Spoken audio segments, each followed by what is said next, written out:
The fans at Fenway Park were roaring this morning before any fans even filed in for Game 6. It's one of the many preparations grounds director David Meller oversees to get baseball's oldest park ready for the sport's biggest games. We stress attention to detail and tender, loving care throughout, for whether it's Game 3, Game 50, Game 6 of the World Series. Needless to say, this crew has their bases covered, but it takes a lot of time. We've been out here local time 6 o'clock every morning. I noticed your crew out here not long after. Why so early in the day for an evening game? Well, we put the tarp on last night because we had a risk of some light showers, and so we usually take the tarp off sometime between 5 and 7, depending on the time of year.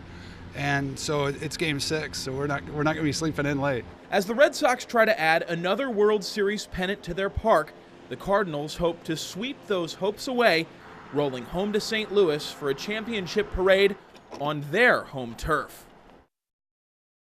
If a picture is worth 1,000 words, it's safe to say this one doesn't have a price. Well, my father asked me what I wanted for my birthday, and I said I want to meet Stan Musial. Hospitalized with polio, 11-year-old Bill Herbst didn't exactly make that birthday buy easy for his parents. Later, when he left the hospital, he thought, oh my God, how do I make this happen? But parents can be miracle workers, and on October 23, 1950, a unusual miracle took place at St. Mary's Hospital in East St. Louis. It was very hard to believe that a man like that would take time to come see somebody like me. But this wasn't just any man, it was Stan the Man. It's just a case of your idol, someone you idolized from the time you could really remember, walking in suddenly and saying, "Hi, Bill."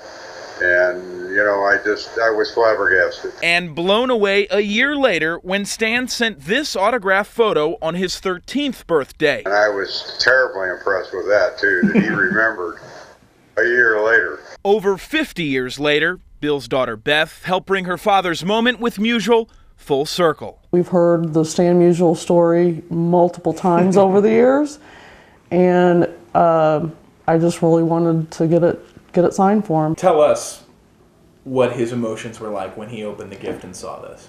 There wasn't a dry eye in the room. There really wasn't. Is it crazy for you to think that the 20 or 30 minutes that you guys spent together all those years ago still has such a tremendous impact on your life?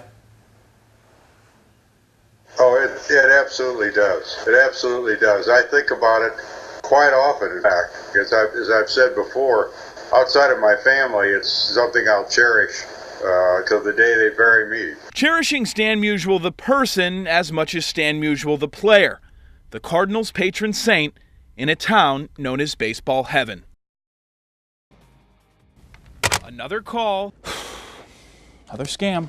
I don't want anyone to be caught up in this. Sometimes these stories write themselves.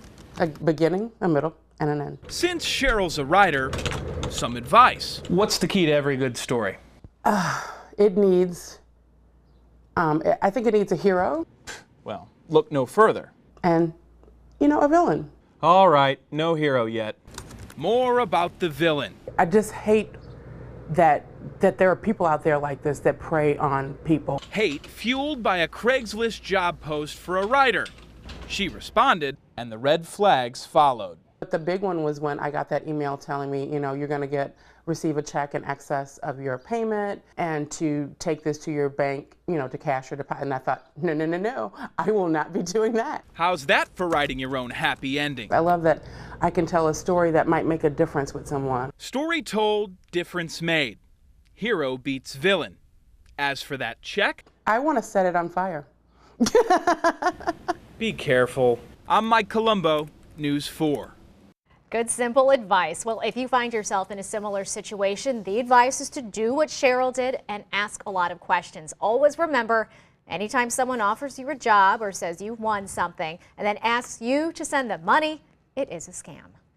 St. Charles County man is raising the question, when is a bicycle not a bike? Federal government says what he is riding is a bike. But his neighborhood police are saying not so fast. Neighborhood police telling him he's breaking the law, and they even sent him to court. So he called Colombo. Richard Towery doesn't need much. I live off $843 a month. His few necessities include the cards cats, and this electric bicycle. You don't have to register it. You don't need no helmet. You don't need no insurance. You don't need no license. Richard was sold on the belief he didn't need a license to legally drive an electric bike. That was important because his license was taken away for driving drunk. He thought he'd never find trouble chasing a drink again, but recently did. Sort of. I was going to the store to get me a soda. That cola proved costly. An O'Fallon, Missouri police officer stopped Richard and ticketed him for driving without a license. Richard believed he didn't need one. He told the officer about this federal law that defines his ride as a bicycle. It also reads federal law trumps any state law. Nonetheless, the officer wasn't buying it. What was his answer to your explanation? That he'd have to let the judge decide. He can come to court and plead his side. Sound familiar? Officer Diana Damke says O'Fallon's ordinance and Missouri state law require a valid driver's license to operate the kind of bike Richard owns. As his court date looms, Richard is confused about his rights. I've even had cops ask me where I got it and said they might get them one. Portland State University professor John MacArthur is an expert on e-bike regulation in North America. As co-author of this report, we asked him to set the record straight. The confusion occurs is in that statement where it says that no state law should supersede federal law around consumer products in manufacturing and sale. MacArthur says the federal law defines what an e-bike is for production and sale, not how it's regulated in each state.